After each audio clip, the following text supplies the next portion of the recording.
ए बुढ़िया सुन, जी मैम साहब। 2 समोसे, एक फ्रूटी और ये लाल वाला चिप्स दे दे। अच्छा मैम साहब, देते हैं। कितने धीरे धीरे हाथ चलाते हैं लोग। लीजिए मैम साहब। 1 मिनट। क्या हुआ मैम साहब? ए बुढ़िया पहले ये बता तेरी जाति क्या है? जाति? मैम साहब आप हमारी जाति क्यों पूछ रहे हो? ए बुढ़िया मैं तेरी जाति इसलिए पूछ रही हूँ क्योंकि मुझे तेरी शक्ल अच्छी नहीं लगी। कैसी बात कर रही हो मैम साहब? वो क्या है ना, मेरी मम्मी को ना नीची जाति के लोग बिल्कुल भी नहीं पसंद है, क्योंकि हम लोग ऊंची जाति के हैं ना। बस इसीलिए जब भी मेरी मम्मी किसी से भी कुछ भी सामान लेती है ना तो उनकी जाति जरूर पूछती है, क्योंकि हम मेक श्योर करते हैं कि हम गलती से भी कुछ भी तुम जैसे नीचे जाति के लोगों से ना खरीद ले, वरना हम लोग अछूत हो जाएंगे ना। मैम साहब ये तो आप हमारा अपमान कर रहे हो। अरे बेटा देख रही है, ये लोग अपमान की बातें कर रहे हैं जिनकी खुद की कोई इज्जत ही नहीं है। हाँ। ऐसी बात नहीं मैम साहब, आप गलत बोल रहे हो। हमारी भी अपनी इज्जत है। हाँ हाँ आंटी, वो तो देख ही रहे कितनी इज्जत होगी आपकी। अरे बेटा इतनी इज्जत दे के बात क्यों कर रही है? ये आंटी वांटी क्यों बोल रही है इन्हें? इन लोगों को ना उंगली पकड़ाओ तो हाथ पकड़ लेते हैं, उसके बाद रिश्तेदारी निभाने लगते हैं।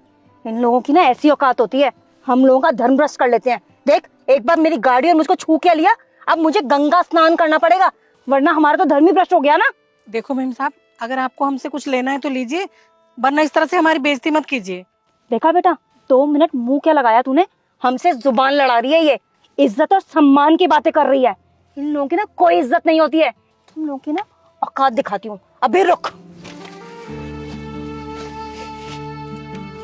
अरे मैम साहब, मैम साहब क्या कर रहे हो आप? ये खाना क्यों फेंक दिया? को गंदा कर दिया।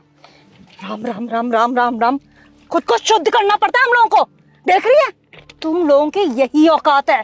तुम लोग एक बार हमें टच क्या कर लेते हो, हमें अपनी गाड़ी धोनी पड़ती है, खुद को साफ करना पड़ता है, हमारा धर्म भ्रष्ट हो जाता है, समझी? और एक बार कान खोल के सुन ले तू, आज के बाद ना मेरी नजरों के सामने मत आ जाना। हम लोग मर भी रहे होंगे ना तो तुम्हारे हाथ का खाना क्या, पानी तक नहीं पियेंगे, समझी? अब निकल यहाँ से।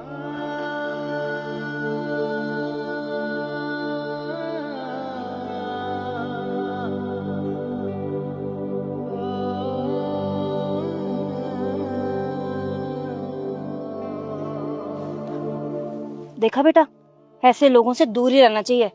मम्मी वो सब तो ठीक है, लेकिन आपने ये क्या किया? हमारे पास एक ही पानी की बोतल थी और आपने वो सारी की सारी वहाँ पर वेस्ट कर दी। अब हम क्या पियेंगे? अरे बेटा क्यों परेशान हो रही है? आगे कोई ऊंची जाति का बेच रहा होगा ना, मैं उससे पानी ले लूंगी, तू क्यों परेशान हो रही है? पर मम्मी मुझे तो अभी से प्यास लगी है, गला सूख रहा है मेरा। तू परेशान मत हो, सिर्फ 10 मिनट लगेंगे, ठीक है? चल। ओके।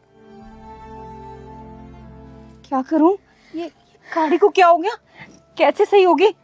मम्मी यार क्या है, हद हो गई, आपसे कुछ नहीं होगा। एक ही बोतल थी हमारे पास, वो भी आपने वेस्ट कर दी। इतनी प्यास लगी मुझको, मेरी जान जा रही है, गला सूख रहा है मम्मी मेरा। और आपको पता है अगले 100 किलोमीटर तक ना कोई दुकान नहीं मिलेगी हमको, सारा रास्ता ऐसे ही सुनसान है और मेरी जान जा रही है यहाँ पे आज से। एक तो एक गाड़ी भी खराब हो गई है हमारी, अब पता नहीं क्या होगा। तू परेशान मत हो, मैं कुछ करती हूँ ना।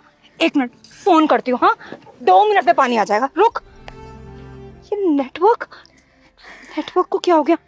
रहने दो मम्मी, आपसे ना कुछ भी नहीं होगा।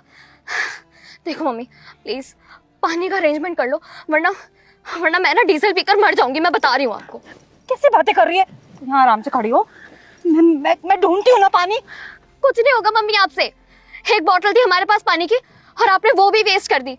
अब हम दोनों ना यहीं पर रहेंगे ऐसे ही, किसी को कुछ पता नहीं चलेगा और हमारी प्यास के मारे जान निकल जाएगी।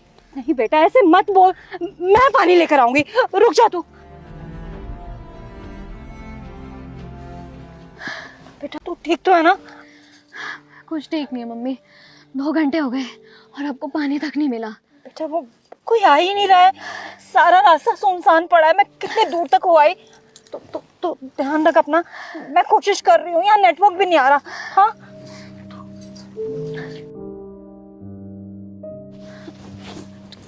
तू ठीक है ना? मम्मी 3-4 घंटे से ऊपर हो चुका है, आपको पानी नहीं मिला क्या? मैं क्या करूँ, कोई भी नहीं आसपास, मैं इतनी दूर तक हो आई। तू ठीक तो है ना बेटा? मुझे डर लग रहा है। मम्मी यहाँ नहीं है पानी, प्लीज पानी दो बेटा मैं देखती हूँ। Please mummy. हाँ बेटा, पानी पानी पानी आ गया। रोको रोको, पानी पानी दे दो हमें, पानी। अरे मेम साहब क्या हो गया? वो हमारी गाड़ी खराब हो गई ना, तो हमें पानी चाहिए। मेरी बेटी की तबीयत बहुत खराब है, पानी दे दो। अरे पानी तो मैं दे दूंगी, पर आपने तो सुबह बोला था कि आप हमारे हाथ से ना पानी लेंगे ना कुछ खाएंगे। आंटी जी प्लीज प्लीज हमें पानी दे दीजिए, हमारा गला सूख रहा है। हम 5-6 घंटे से परेशान हो रहे हैं, हमारी गाड़ी भी खराब हो चुकी है। ये पैसे लो और एक पानी की बोतल दे दो, मैं आपके हाथ जोड़ रही हूँ। नहीं नहीं मेम साहब, मुझे कोई पैसे नहीं चाहिए। ये बात तो आपको सुबह सोचनी चाहिए थी ना, जब आपने मेरी जाति को लेके मुझे कितना ज्यादा सुनाया, कितनी बदतमीजी की मुझसे। आपने एक बार भी नहीं सोचा कि मैं भी इंसान हूँ, मुझे भी बुरा लग सकता है। अब मैं पानी कैसे दे सकती हूँ आपको? ऐसी कोई बात नहीं, आप पानी दे दो ना। ये क्या हो रहा है यहाँ पे? और आप लोगों ने ऐसे रोड जाम क्यों कर रखी है? आंटी आप? अरे बेटा आप कब आए शहर से? बस अभी आया हूँ गांव देखने के लिए, इसको दिखाने के लिए। अच्छा बेटा, ये आपकी पत्नी है? हाँ ये मेरी पत्नी है, इसी को गांव दिखाने का आया हूँ कि हमारा गांव कितना सुंदर है। आपको कोई दिक्कत है क्या? मैं कुछ हेल्प कर दूँ आपकी?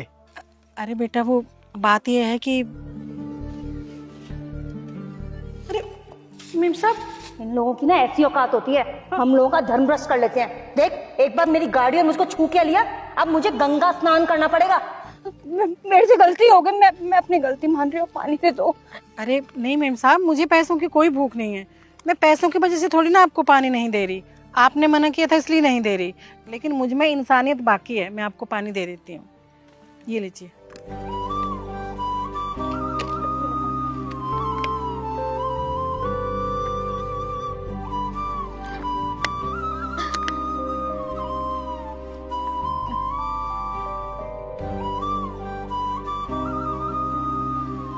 बहुत बहुत धन्यवाद आपका। मेम साहब आपकी गाड़ी खराब है ना, आप इसमें बैठ जाइए, मैं आपको आगे तक छोड़ दूंगी, आपको वहाँ मैकेनिक मिल जाएगा। आपको जो चाहिए था आपको मिल गया। आपको इससे क्या सबक मिला आप बता सकते हैं? मैं इसी गांव से वहीं बड़ा हुआ हूँ, पढ़ाई की है। पता है मुझे क्या सिखाया गया हमेशा? कि लोगों की रिस्पेक्ट करनी चाहिए, क्योंकि अगर हम लोगों की रिस्पेक्ट करते हैं तभी आगे बढ़ पाते हैं। लेकिन जितनी बातें मुझे आपके बारे में पता चली है, उससे तो मुझे ये पता चला है कि आप में ये चीज़ है ही नहीं, आप घमंडी हैं। ऐसे आपको घमंड करने का क्या फ़ायदा हुआ? कुछ हुआ? कुछ बेनिफिट मिला? नहीं ना, उल्टा आपको 6-7 घंटे मजबूरी में यहाँ रहना पड़ा। क्यों? सिर्फ और सिर्फ आपके ईगो की वजह से। आपको क्या लगता है आप ऊंची जाति के हैं और ये लोग नीची जाति के? क्यों? कहाँ लिखा है ये सब? किसने बनाया ये सब? बता सकते हैं? हम जैसे कुछ लोगों ने बनाया था बहुत सालों पहले, लेकिन अब ये सब नहीं है। हम सब एक साथ रहेंगे, एक बराबर रहेंगे, तभी आगे बढ़ पाएंगे, हमारा देश आगे बढ़ पाएगा। लेकिन आप जैसे कुछ लोग ये चीज़ समझना ही नहीं चाहते। उनको लगता है कि आप लोग बहुत ऊंचे तबके के हैं, हम लोग बहुत नीचे तबके के हैं। आपको क्या लगता है मेरे कपड़े देख के कि मैं ऊंची जाति का हूँ या किस जाति का हूँ? बता सकते हैं मेरी जाति? नहीं बता सकते ना, क्योंकि आप जैसे लोगों को पता कैसे पता चलता है जाति ऊंची है कि नीची? कपड़ों से। अगर किसी ने अच्छे कपड़े पहने, महंगे कपड़े पहने तो अच्छी जाति का है। किसी ने कपड़े अच्छे नहीं पहने, उसके बाद अच्छा फ़ोन नहीं है, पैसे नहीं है, तो गरीब है, नीची जाति का है। यही है ना आप जैसे लोगों की माइंडसेट? यही है ना? बस इसी चीज़ को आपको ठीक करना होगा। और जो आज आपने सबक सीखा है ना, इसी चीज़ के लिए सीखा है। आपकी एक छोटी सी गलती की वजह से आपको इतना भुगतना पड़ा। अगर आप ऐसा नहीं करते तो इतनी गर्मी में आप प्यासे नहीं मरते। लेकिन नहीं, आपको ये सब चीज़ें बकवास लगती है। जब मर्जी जिसके साथ आप लोग मिसबिहेव कर लेते हैं, बदतमीजी कर लेते हैं, उनको नीचा दिखा देते हैं, बस ये साबित करने के लिए आप महान लोग हैं। लेकिन आप लोग महान नहीं हैं। आप लोग असल में सबसे नीची जाति के हैं। एक्चुअली जाति बिरादरी होती ही नहीं है, लेकिन आपकी सोच से मैं बता सकता हूँ कि आप बहुत नीची हैं, क्योंकि आपकी सोच खराब है। तो इसलिए प्लीज़ कभी भी किसी को भी उसके जाति, कास्ट, कलर, कपड़ों के हिसाब से जज मत कीजिए। अगर कोई मोटा है तो उसको मजाक मत उड़ाइए, अगर कोई पतला है तो उसका मजाक मत उड़ाइए। हमेशा सबको इक्वल रखिए।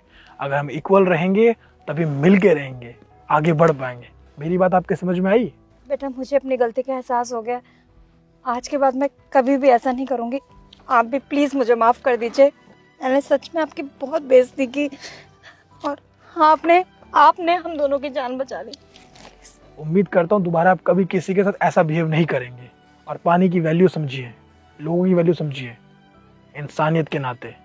आंटी आज आपने जो किया बहुत अच्छा किया। आपने एक प्यासे को पानी पिलाया।